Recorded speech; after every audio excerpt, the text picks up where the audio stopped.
Hey there, horror movie tea sippers. The following podcast episode will contain spoilers for the movie we are about to review. If you have not seen the movie and do not wish to have anything ruined prematurely, please do not continue to watch or listen until you have seen the movie. And welcome to the Horror Movie Tea Podcast.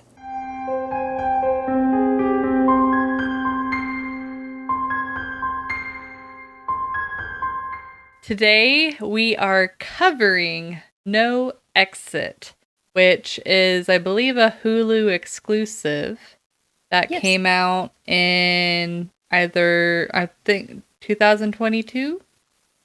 Pretty sure. Okay. And this was actually a listener request by Charles and Melissa. So thank you again, guys, for Charlie. What? Charlie. Oh, dang it. Rude. I did that before. Charlie. Okay. Yeah, I'm looking out for you. Sorry. It's Charlie. Sorry. And Melissa. Okay. Thank you, Charlie and Melissa, for requesting another video. But before we go into the review, and before we grab our cups and talk about tea, we just need to vent about the trouble that this episode has given us. So whenever we did our in-person recording, we recorded this episode, and it was beautiful. It was beautiful. It was the best of best episodes. And of course, every time we actually have a good recording... Looking at you, Train to Busan. Yes. Yes. Oh. It's like it. So I went to finish rendering the video capture because we use well, I say Sony Vegas because I started using it when it was owned by Sony, but it's just Vegas now. And sometimes whenever I click my mouse, it doesn't, you have to do it double, and it was one of those times where I hit save and then close, but it didn't actually register the save. And even after getting downloading a recovery program, it still couldn't recover it. So we've literally been bitter about having to record this episode again for like a couple weeks. Yeah. I'm still bitter about it. I'm so mad. Yeah, I'm still mad. So if we're extra cynical this episode, or sassy, or snarky, or whatever you want to call it, that's why. It's because we knew this is how good of an episode of a whole episode. Yeah. All because it didn't properly save. Yeah. But we're not mad at all. Yep. So, anyways, as far as to brighten our moods, as far as tea, I am it's gonna show it reversed, but it's the Plum Deluxe. Not that we can see it anyway. Well, we're doing a video recording. Yes, I know, but when you hold it up like that, the light reflects horribly on it, so you can't even read it. There you go. But anyways, it's Plum Deluxe Peaches and Cream Oolong Tea. It's got black tea, oolong tea, apple pieces, apricot pieces, calendula, peach, and vanilla essence. And, oh man, smelling this tea, I love smelling it. But thank you, Plum Deluxe, for allowing us to continue to do what we love. Yes. I just realized I didn't bring the tea sleeve with me this time that I usually do. Oh, damn. But I'm supposed to be the unprepared one. I know, but it's the Yogi brand tea. And I did look at the ingredients beforehand. It's their raspberry leaf tea. And legit, the only ingredient it lists is organic raspberry leaves. Like, that is the only ingredient listed on the box. You know, it is sometimes simple's the best. It is. I do think that it needs a little bit of sugar, so I did add some. But it's a very light, simple flavor. very straightforward. You taste a little bit of raspberry, but it's mostly just, nice herbal tasting tea. Can be a little bitter without the sugar. That's why I add it. I do still want to try it with honey. I keep forgetting every time I go to make this cup. I can't help but keep smelling this tea. It's comfort in a cup. And it's oolong tea, which is normally so bitter. I'm just good on you, Plum Deluxe. You know what you're doing. But for our tea sippers out there, brew yourself a cup of tea, sit back, relax, and we hope you enjoy the review. So the summary for No Exit. Essentially, these words. Sorry, I just realized how weird I was saying this, and it bothered me, so my apologies. So this college student who ran out from rehab, I guess you could just call what's it called whenever a person's in rehab? Like, what do you call the person that's in rehab? A patient? Yeah. Okay. Anyways, she breaks out of rehab to try and see her mom for the last time because her mom had, I believe it was a brain aneurysm. Yeah. And, but unfortunately on her way there, she gets caught up in a really bad blizzard in the middle of the mountains. And so she has to go to this community center to sit tight while the blizzard passes through. And so it's like her and then these two other groups of people. And I think she goes outside to try and find like better signal. And she ends up finding this girl in one of the parked vans. And so it's the mystery of her trying to figure out who it is. And then once she figures out who all is involved, she then has to figure out a way to sneak the child and then protect the child. So, yep, that's it. Yep, that's all you need to know. But for entertainment, oh man. So, what? Keep in mind, again, guys, this is our second time recording this episode, and it's been a minute since we watched it. Yeah. Though, to be fair, that's not an excuse. We could always have rewatched it, but we did kind of. Was it this morning that I'm like, hey, should we re-record this episode? It was. So, yeah. Anyways. While we were both working. Yeah. Well, shh. There might be people that. No. This is fine. But this is fine. Continue. We never yeah. Okay, anyways. Okay, so for entertainment. Sorry. I have not had enough caffeine or have I had too much? Anyways, so for entertainment, I would give this movie a 7.5. And the reason being is I feel like this is one of those movies where you're not exactly sure where it's going to go. And I can totally see for some people that might not be enjoyable.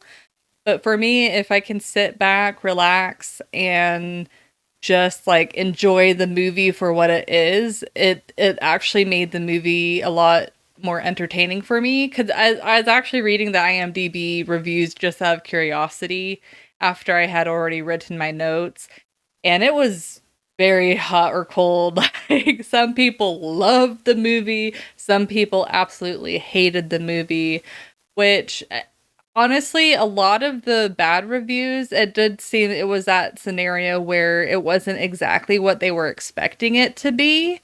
And I mean, they did mention that it was a bit predictable, which I agree with. Like, not all of it was that predictable, but some of it was.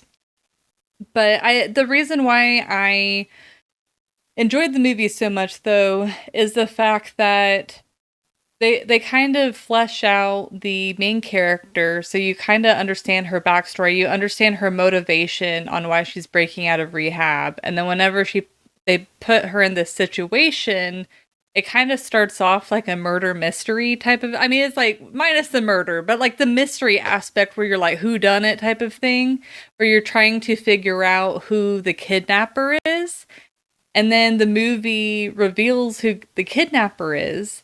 And you're like, okay, so where is it going to go from here? And then it pulls out another twist. It's like, no, there's actually more than one kidnapper. Which that I really wasn't expecting that twist. And I thought that that was a really awesome twist. I can't think of too many movies that have pulled that type of twist before. Because at first, whenever it revealed who the first kidnapper was, you're like, really? The creepy looking guy? Like, kind of go figure that he's the kidnapper.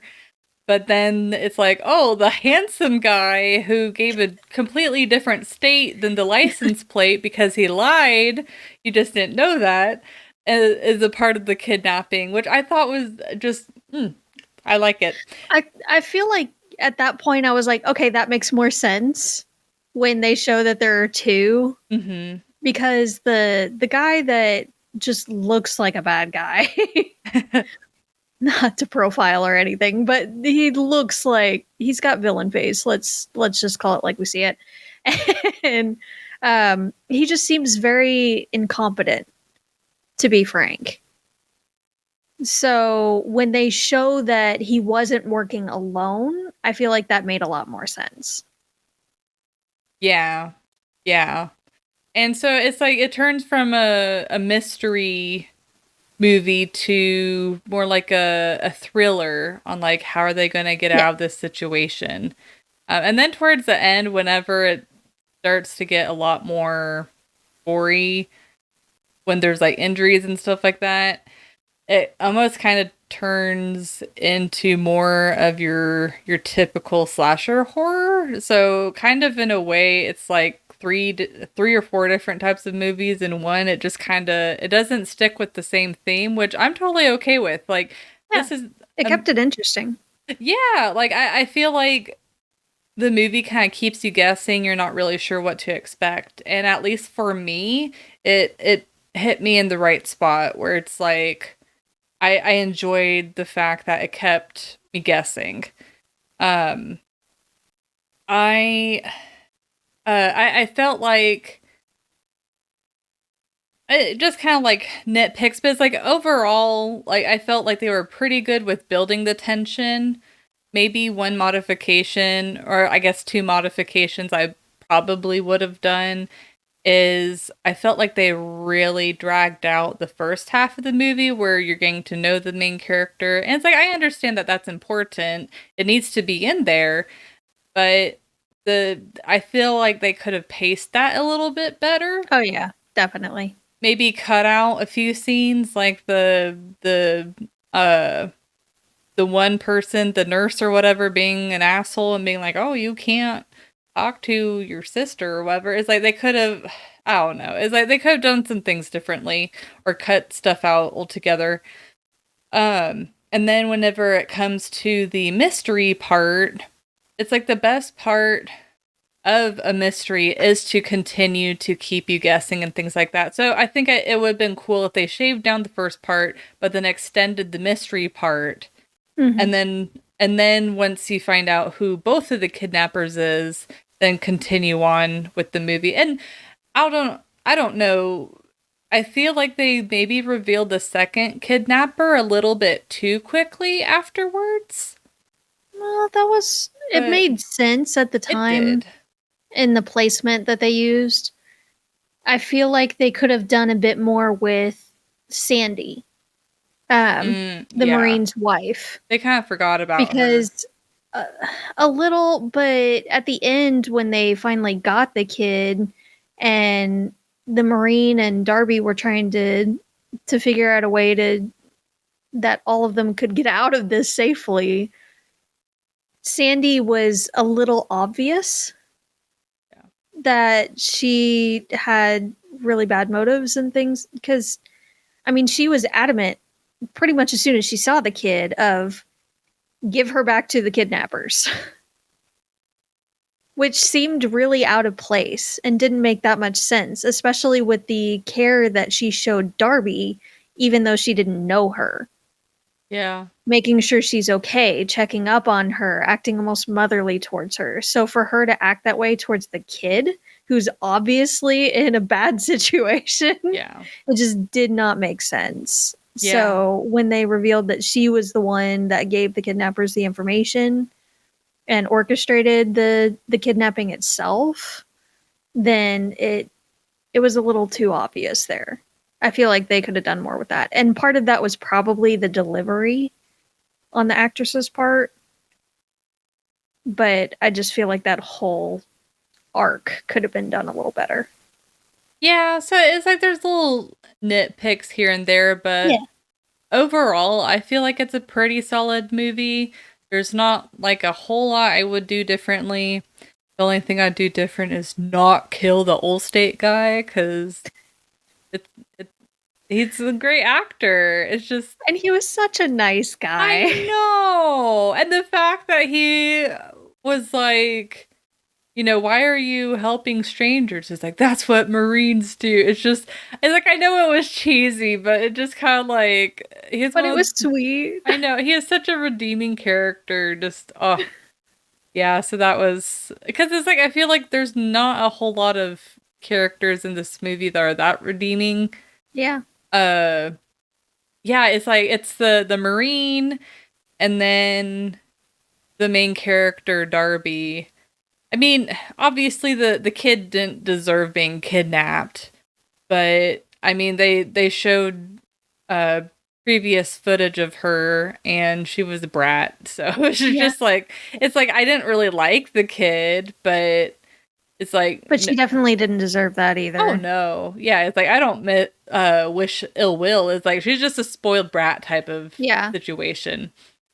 But yeah, it's like, I don't really hear a lot of people talk about this movie. I don't know if it's because it's too new, but I feel like this is a pretty good movie. There's not a whole lot of movies recently that came out that are like this type of movie. So it's kind of refreshing to have a movie like this come out. So it kind of changes up the pace for the horror genre and the thriller genre. So, but yeah. So, upon reflection of this movie, I've been going back and forth between two different ratings. So I think I'm going to split the difference. Oh. And go with a 6.25. It's been back and forth between a 6 and a 6.5. Like, it's a decent movie, and I definitely enjoyed watching it, but after a while, it's one that it's not too terribly memorable, and it'll fade in your memory for sure. Yeah. So, which isn't necessarily a bad thing, and apparently this is like the second film that the director, writer, producer has created. So for a second film, this isn't bad at all. Yeah. Like, bravo. Yeah, especially for like the lack of plot holes. And yeah. I mean, there's obviously some plot holes, but it's really not bad at all. There's a lot of things that are convenient. Yes. And again, we completely understand movies got a movie. But there's only so much. Like, everything had to be just perfect for a lot of this stuff to happen. And we'll get to some of those things in the realism. But, like, it just seemed a bit too out of the realm of this is entirely possible kind of thing. Yeah, it's like, wow, what a coinky dink. It's a huge coinky dink. That and like the main character Darby makes a lot of, for a patient that's just broken out of an institution, a rehab institution, um, she makes for the most part some decent decisions and takes decent action with a lot of things and plays it off really well. And other things, it doesn't make sense. And she doesn't think about, well, if I do this, then this. Or maybe this is a better course of action. But yeah, it again, for a second movie, it's not bad at all. It's a lot better than many others that we've seen recently. And the gore is actually not that bad. It makes sense in the movie. The effects are decent. So it's a fairly solid movie for what it is. It's one that you could easily pass the time in, but it might not be one that you go to regularly to watch. Yeah, it's like once you know the twists, it kind of ruins the rewatchability of the movie. A little bit. But I can definitely appreciate. I feel like these types of like mystery slash thriller movies, well, specifically the mystery part, really tend to encourage characters that are more intelligent. But it is always refreshing when there is a character that does more than a halfway decent job of decision making and things like that. It's like really my biggest complaint. Well, it's keep in mind it's been a little bit since we watched the movie, so maybe I forgot of something that she did. But the biggest thing that I'm like, really, she didn't think of that was when the kidnappers come out and they see footprints in the snow. Like it's like you can drag something behind you. Like there's multiple options here. Like I know it's a blizzard, but it's not raining that or it's not raining. It's not snowing that quickly. Yeah. I know she was also kind of panicked too. So I could see her not thinking about it and just trying to get out of there quickly, especially if they're going to the other side than where she's trying to exit from. Mm-hmm. But I mean, there's two of them, so if one goes in one side, the other likely would go the other side. Yeah. So she should have at least tried to mess with the snow there to kind of cover it a little. Yeah. Yeah, but besides that, definitely the conveniences were very convenient. But it's definitely one of those where you have to hit all logic, I guess, aside and just kind of sit back and thankfully not all logic, but some. Yeah. You gotta suspend it a little. Yeah, like the coincidences. Yes. Yeah. Well, I guess we can take a quick tea break. I had to. It was taunting me. Oh. So does it because I know, is it like a bitter raspberry taste or? It's a mix. Raspberry is there, but it's like a back note. It's a bit more herbal tasting. Now, if you add sugar, you taste a bit more of the raspberry, which I think is a little interesting. But it's still mellow. It's not like punch you in the face raspberry. Sorry, I'm trying to digest what all I'm tasting in this tea. It's like I can definitely taste the vanilla. Like this tea, at least in my opinion, doesn't need any sweetener. Like the vanilla and peach counteract the bitterness of the oolong, but you can still taste the oolong. But what kind of throws me off is I can smell the peaches just like from the scent of it, but I can't really taste much. But I honestly think it's the peach flavor that's dampening the bitterness. So it's just kind of it's so weird to smell something one way and then you taste it and it's slightly different. It kind of messes with your senses. It's a bit more layered. Yeah, it's like maybe I also am struggling with allergies right now. If you can't hear my yeah, I am too. I did not take an allergy med, so it could just be my taste buds.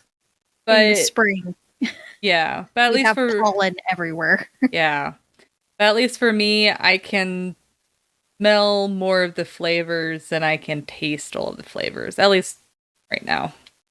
So maybe I'll have to retry this tea again when my congestion is. It's weird that it's like you would think that since my nose is clogged, maybe it's like I don't know. The human body is weird. I'm not gonna try and figure it out. But anyways, so for realism, I would give this movie a 5, just kind of right in the middle because as we mentioned in the entertainment, there are aspects of it where you're like, oh, that's a very nice convenience for this movie. But then other times you're like, oh, that's actually like a great twist. The main character is making great choices. So I just like, I couldn't, at least for me personally, I was just like, I felt like the middle ground was the best way to go. But, the wounds themselves are pretty realistic. There wasn't anything like too over the top or crazy. Maybe the most over the top was the guy getting the nail in his head, but I'm sure Jess will give a little bit more details on her thoughts on that. How do you mean? Well, like what specifically about it? Well, I remember, I don't want to take the words out of your mouth, but I remember whenever we initially recorded this episode, you had said that the Ash, the psycho kidnapper, had put the nail gun on removed the safety.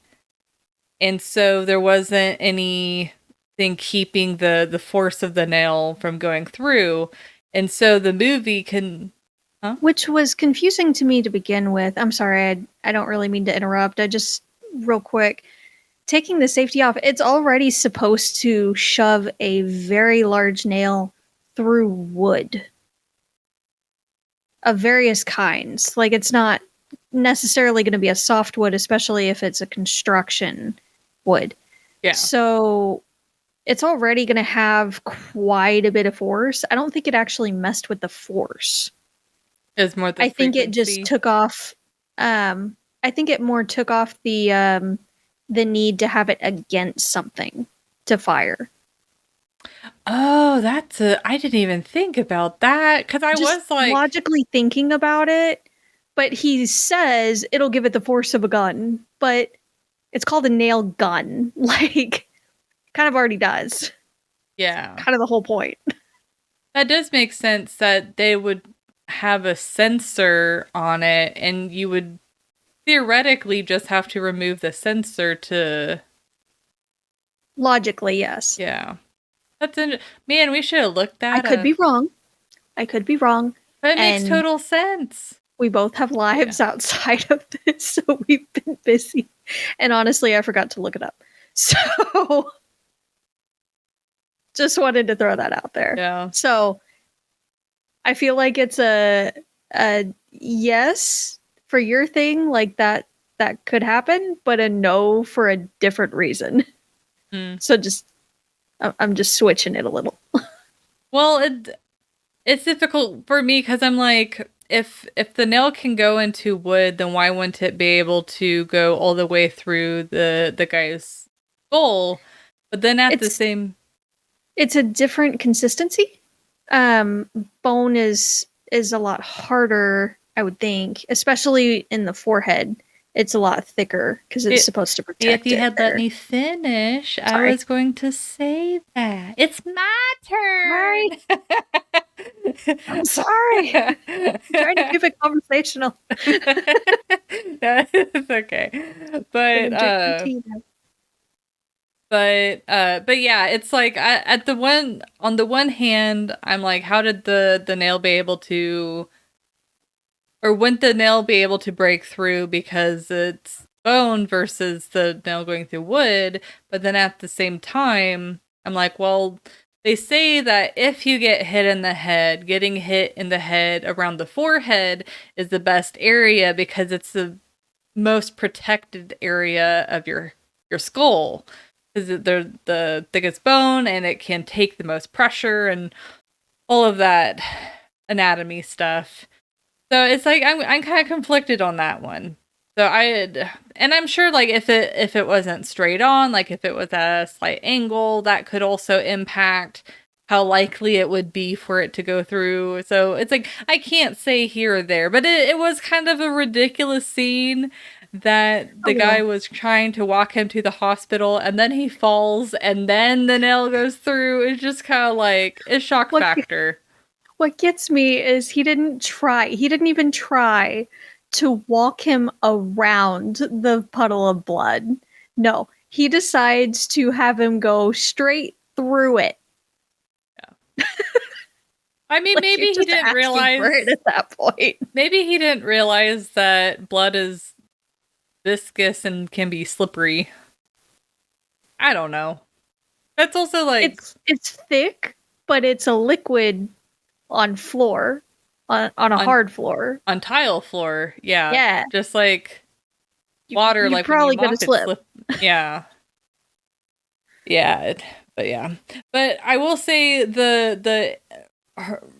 Darby having the injury of the nail through her palm, like her trying to get out, the pain it was causing her, and how she got out of that situation, I thought was pretty good. It did seem like whenever she was trying to push her hand from the wall, I felt like that was kind of unnecessary and was making her wound worse. It's like, I mean, I've never been in that situation, thank goodness, so maybe I would try the same thing, but it's like in my mind, I'm like, your wound is smaller than the head of the nail, and your flesh is nice and squishy, and it's already compromised, so why would you push it against the head of the nail when you more than likely are going to make your wound larger because you're pressing it against, it's like the nail isn't going to give. Your hand will probably give before the nail does. It's just like, I'm just surprised that she didn't focus more on trying to figure out how to remove the nail first before removing her hand, which she eventually does. But I don't know. It just seemed like her initial instinct wasn't the best. But besides that, my last part in realism is the fact that the whole purpose or the whole reason for the situation is the fact that Sandy wanted the kid Jay, I believe her name is, to be kidnapped so that way she can ransom her for money and then get money to pay off. I think they mentioned she's like has a couple million in debt or something crazy like that. No, they were going to ransom her for a couple million. Oh, okay. And she was going to split it with the kidnappers. But they were about to lose their house. Okay. Okay, so anyway, it's going to pay off their debts. Mm-hmm. But, like, what baffles me, though, is the fact that Sandy is just so surprised that it's like, oh, you're not just going to kidnap her for ransom, and it's like, oh, I just want to kidnap her for a day and, get my money and then give her back all nice and safely. Yeah, it's like, it was just, how could she think that it would go that smoothly? It just seems like she wasn't. I mean, it doesn't seem like she didn't give it just 2 seconds more of thought.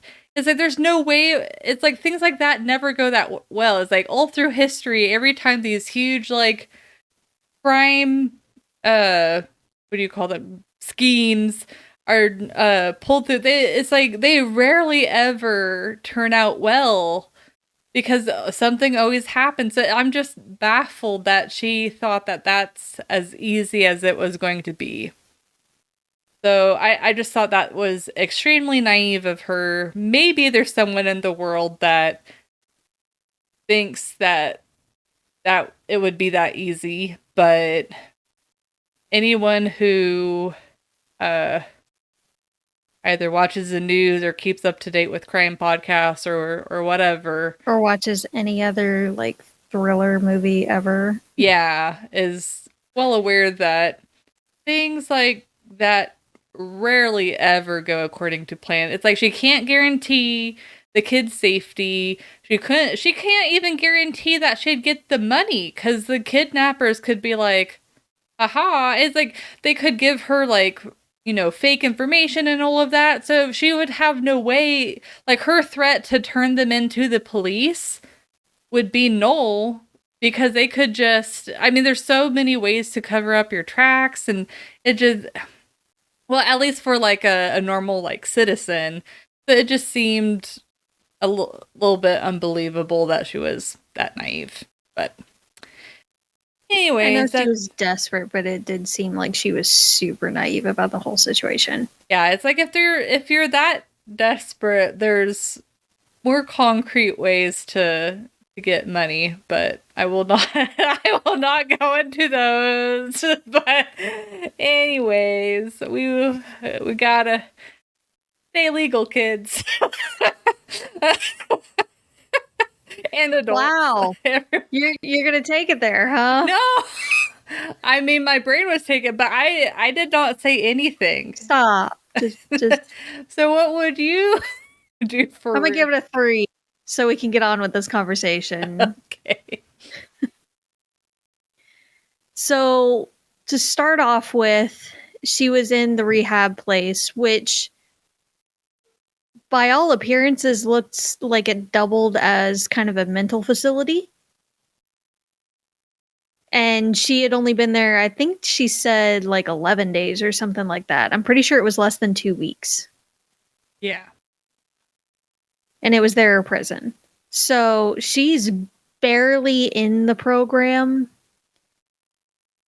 I feel like the restrictions would be a lot higher, especially since she had been in this program before. A lot. And she'd already failed it a few times. So, and had tried other programs and failed those. Yeah. Like, had a list. Fell off the wagon shortly after. Yeah.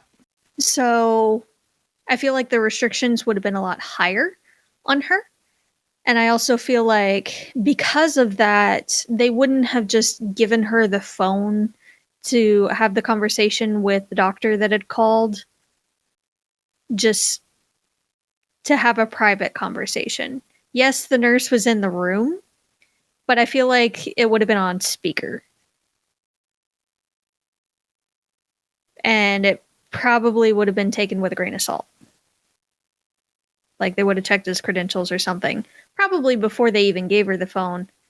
Or let her in the room, rather, with the speakerphone on. But still, I feel like someone would have been listening as well. And if they had already verified that what was going on was true, I feel like they probably would have allowed her to call her sister. It would still have been on speaker, more than likely. But if it was an extenuating circumstance like that, at least she could get more information on what was going on with her mom by calling her sister.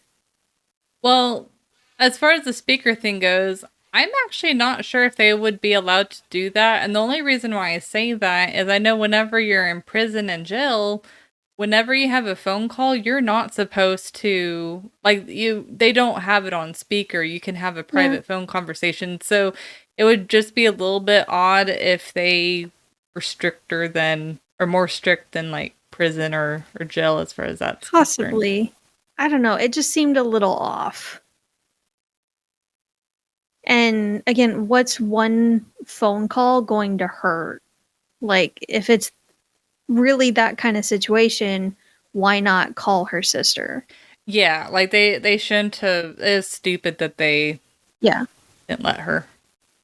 And they would have a doctor on call. It might not be her specific doctor if he's off on the weekends, but they would have a doctor on call. Yeah. They always have a backup doctor. Yeah. It's They like, you always never have a know. backup doctor. Yeah. So their excuse was BS as well. Yeah.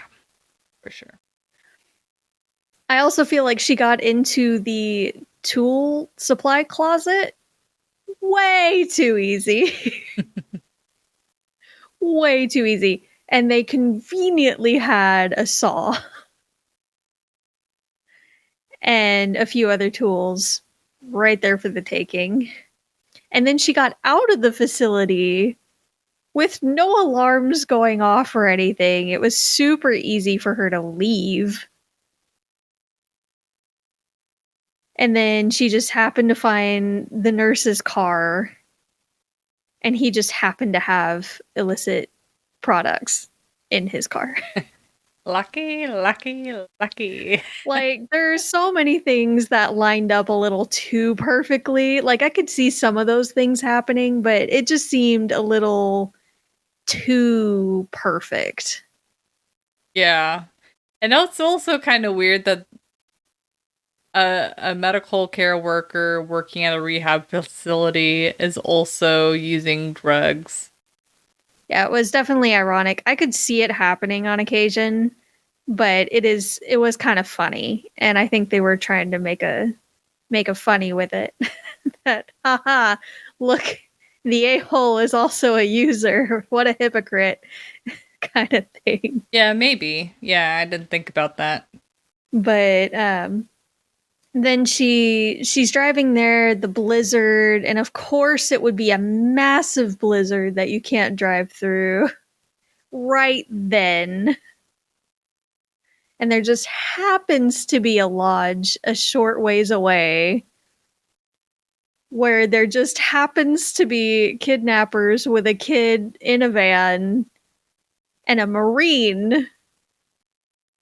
And he's married to the maid of the kid's family who orchestrated the thing. They all happen to end up in the same place during this blizzard. It just seems a little too sus. The movie magic is a little too magical there Yeah. for it to be that believable. The movie's got a movie kind of got it a little too hard. A little bit. A little bit. I thought it was good that one of the kidnappers he had enough mental capacity to lie and be believable in the lie. Yeah. He was definitely the more dominant of the pair for sure. The other he was a lackey, to be perfectly honest. Like, when they first showed him, it didn't make that much sense that he could actually pull off a kidnapping. But when they show the other guy, you're like, okay, yeah, I can see that. That makes more sense.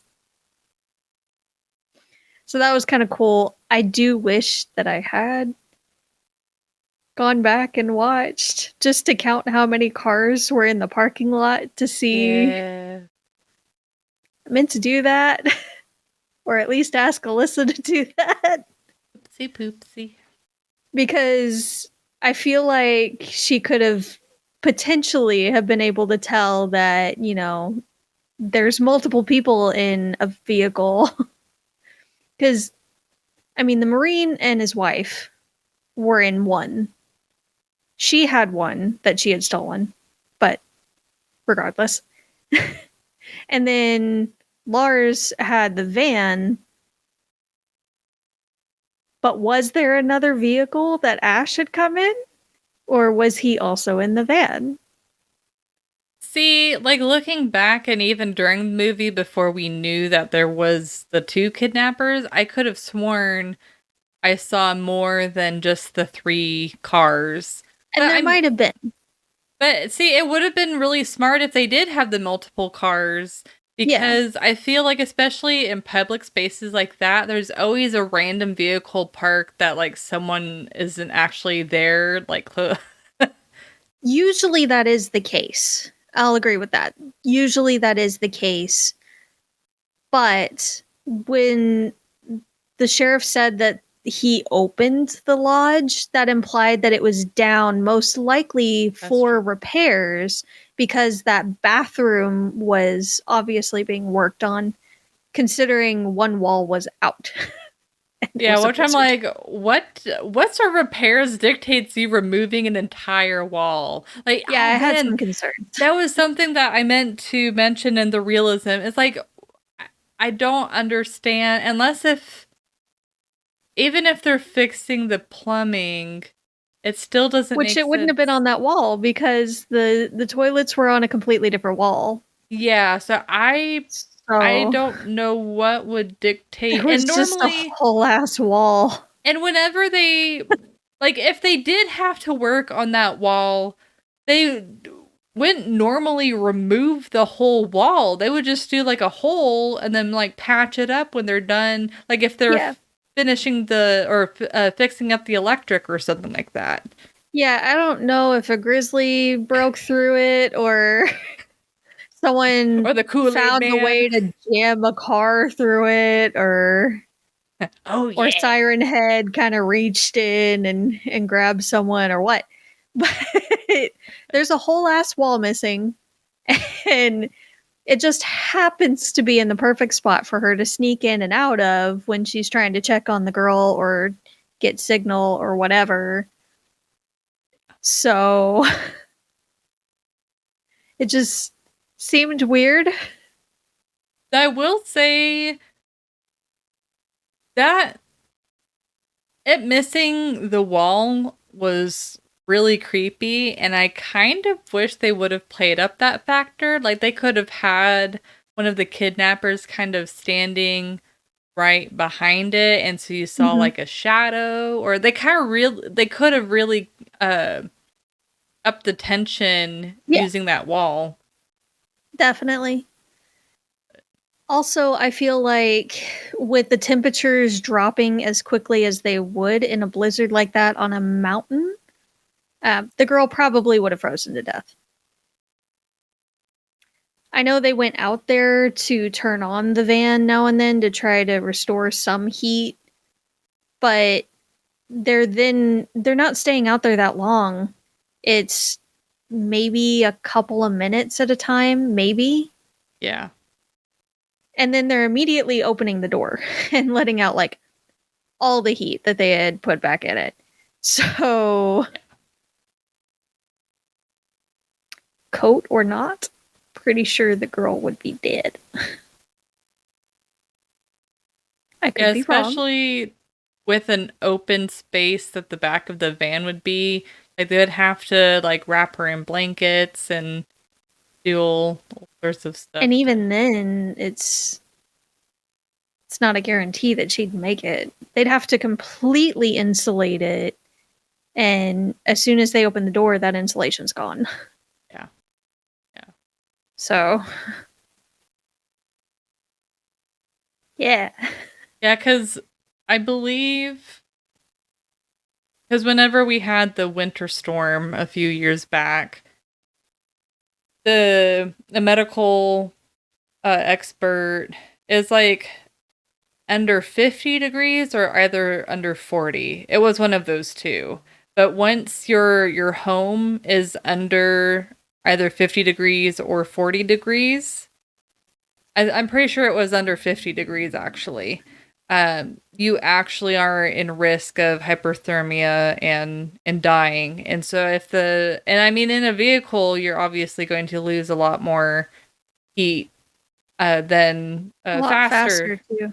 than in a home. So it's like if it And was under 50 degrees, then yeah. and it was definitely under 50 degrees because there was a blizzard. At the highest, it was 30 degrees, which is that's there ain't no way it was 30 degrees. Yeah, It especially had with to have been like colder. how much they were bundling up. Yeah. Like I would imagine either like the low 20s or even the teens. Probably the teens though, honestly. At the highest, probably. It could have been even colder.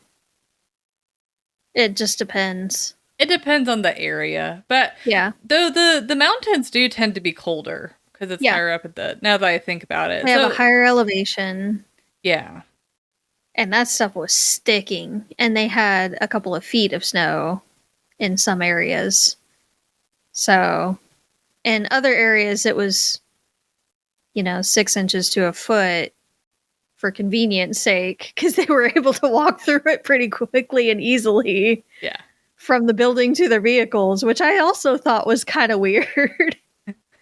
When it's a blizzard like that and they're still able to walk out there and it's just, a little past your ankle deep. Yeah.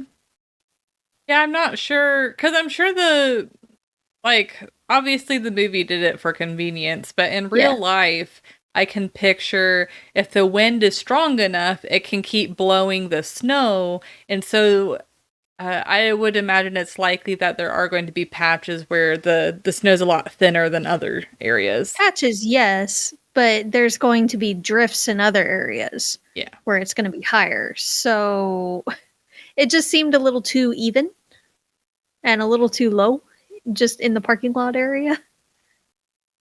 We're getting super in the realism. A little bit. And what you were saying with the nail, I feel like that for the most part made sense. Like she wouldn't have been able to really grip the head of the nail very easily with her blood kind of slicking it up. And it's extremely difficult once that nail goes into a wall, especially a wooden wall, to be able to pry it back out without, a hammer or anything, any other tool, which is why she was trying to get the kid to, help. Yeah. So, I forgot, what was her other hand free? Yeah. So I guess you're saying that if her other hand, she might not be able to, Yeah, she might not be able to like grip the head of the nail. Yeah. One, because it was so close. Like her hand was on the wall. Yeah. And the head of the nail was right there, like pushing into the hand. Like there ain't no way you're gonna be able to grip it. Not easily. So she had to make some room, which I'm surprised she was even able to do that without the tool first, and then the fun part ensued. And so that was fairly accurate, and it was smart of her and kind of ironic that her addiction kind of saved her in a way. Yeah. It's like, I knew this would come in handy. Yeah, it did. And it's lucky that she didn't take it when she was thinking about it earlier, when she got off the phone with her sister and her sister was telling her not to come and all. Yeah, it's kind of that weird irony of like she avoided giving into what her body wanted, but then later she's like, well, I actually need this now. Well, this is going to give me a boost and potentially keep me alive. So you know what? Here we go. So I am curious. I didn't look this up though. I'm not exactly sure what I would research or like how I would Google this, but you probably don't want to Google it. VPN. But anyways, I don't think it would help at that point. But it's like, I know that, like, for example, you're not supposed to drink alcohol if you're in the freezing cold because it actually will kill you faster. So, and I have heard other instances where it's like if you're on certain drugs and you're in a certain situation, it can actually make you more likely to die in that situation. So I have to wonder if in this scenario, if someone really had taken, I think it was cocaine that she took, but whatever drug she took, I have to wonder if, yeah, maybe it helped the nail come out faster, but maybe in the cold in the real life situation, it would actually cause her to lose body temperature faster or get hyperthermia symptoms faster or something. If she did, she probably wouldn't feel it as much.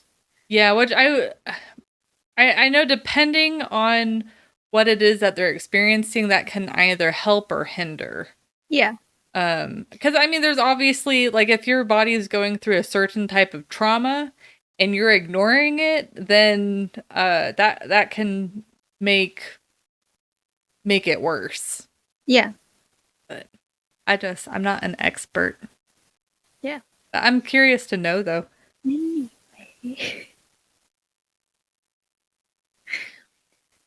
Again, I feel like Sandy could have played it off a little differently. Thinking about it, she actually could have flipped sides too. Once they got the girl into the building, she could have played it as, "Oh my god, you were just taken. This is the girl of the family that I've been a maid for. She was taken. We need to take care of her," and then try to play it off and maybe get a reward. So That is so smart. And she's not smart. She panicked. But then what okay. Sorry, I gotta work out this scenario. But what if the kidnappers get arrested and then they say that she hired them? Or they didn't even know it was her though. Yeah, it would only be the head person. Yeah. And it would be their word against hers. And unless they found other evidence, which is doubtful because these people really hid their tracks well. Since they're a trafficking ring instead. So it's doubtful that any actual evidence would come to light and they'd try to throw it, but I mean, if they tried to throw her under the bus with it, most juries probably wouldn't necessarily believe it and would probably see it as, oh, they're trying anything they can to get out of this situation or to lessen their situation. It makes no sense. If she was in on it, why would she help the kid after and bring her back to the parents? Yeah. So. I don't know. So she could have played it differently, a few different ways, and it'd have been better. Yeah. I completely agree. Instead, she's like, give her back to the kidnappers, which of course, the two other people are like, no. What? Why? No. This makes no sense. Why would we do that? We have to help her. But honestly, I think Sandy... Well, I mean, not only with the kidnapping thing of wanting the reward money, but also I think she truly felt like her life was in danger, because I mean it was. So she was probably like, well, I already want the money for this kid, so, and I don't want to die, so the easiest solution seems to be to just return her to the kidnappers. Probably. And again, she panicked. Yeah. She was obviously not very good in a very stressful situation. Sandy. Yeah. I just don't understand why at that point she didn't realize, like, we've seen their faces. We can identify them.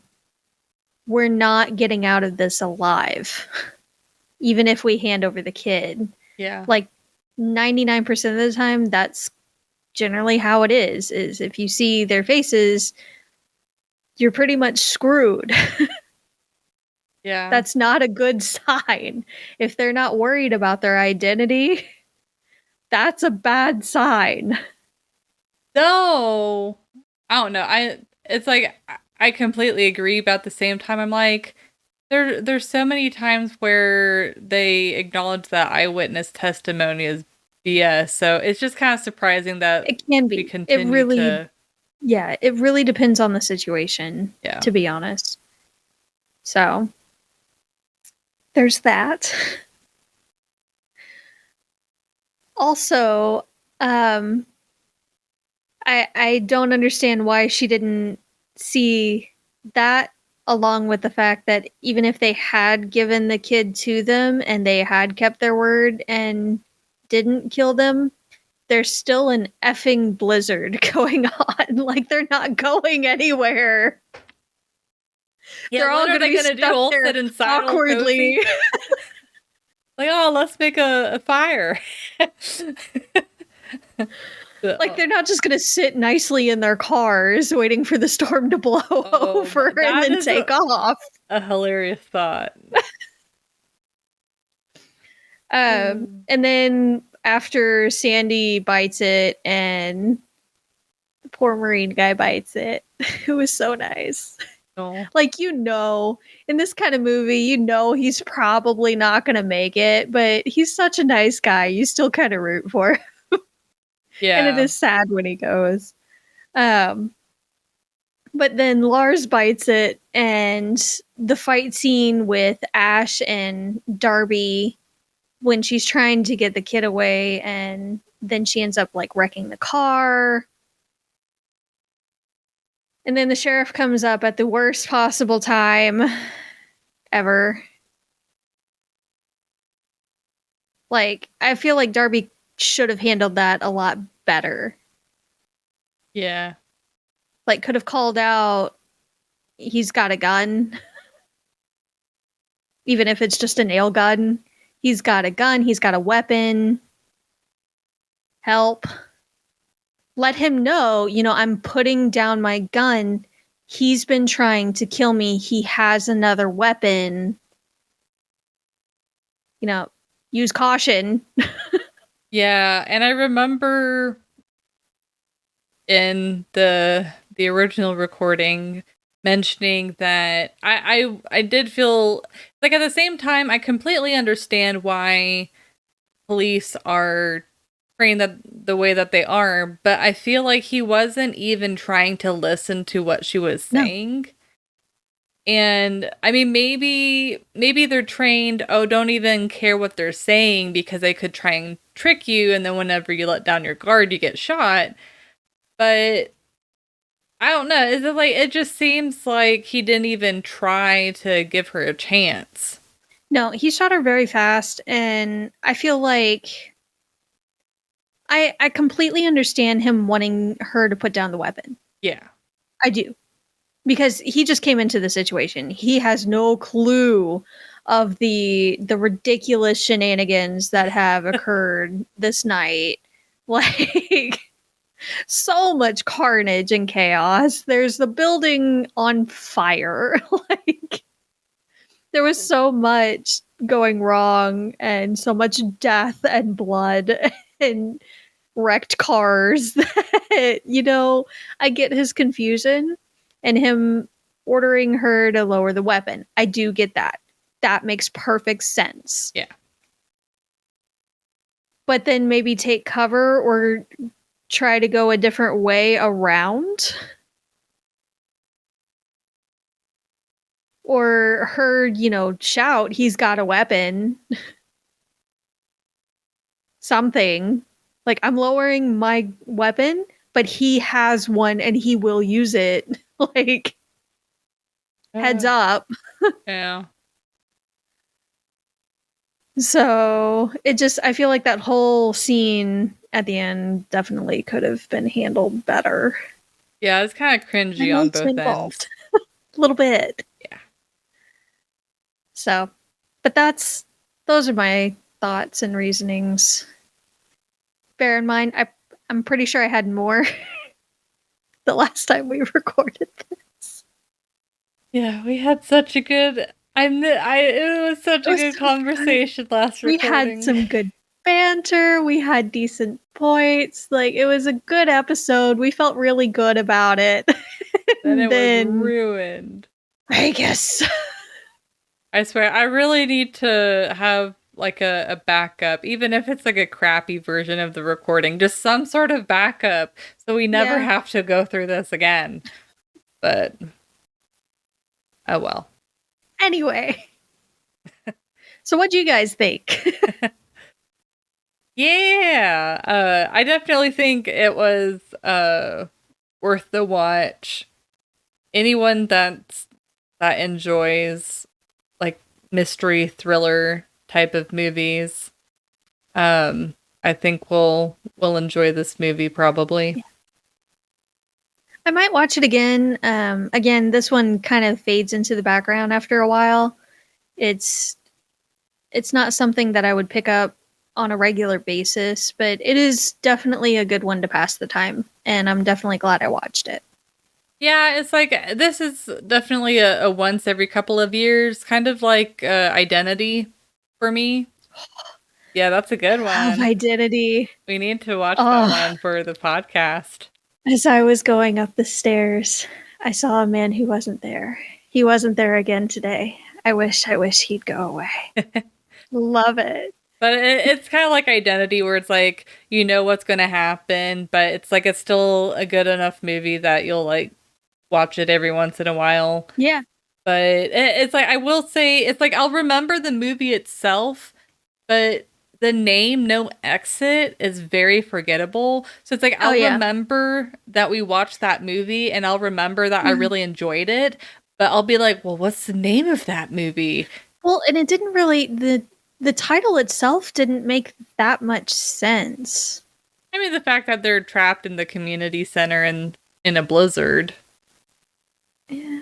But it's like, that's usually something you see on like a highway or something, like No Exit. Yeah, it's kind of a forgettable name.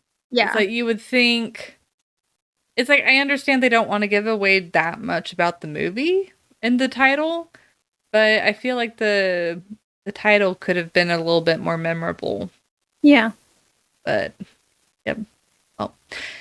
Well, thank you for joining us today, and please comment on what you thought of the movie. If you'd like to recommend a movie or tea and keep up to date with our content, you can find us on YouTube, Twitter, Instagram, Facebook, and most places you listen to podcasts. And if you'd like to support the podcast, please like, share, and subscribe our content. We also have a Teespring and PayPal donate button if you'd like to support us monetarily. And our Plum Deluxe affiliate link will be down below. It does not affect the price of the tea. It just helps out the podcast a bit as we get a small commission. And you can find the sites mentioned linked down below. Until the next time, though, guys, stay safe and stay spooky. Bye. Bye.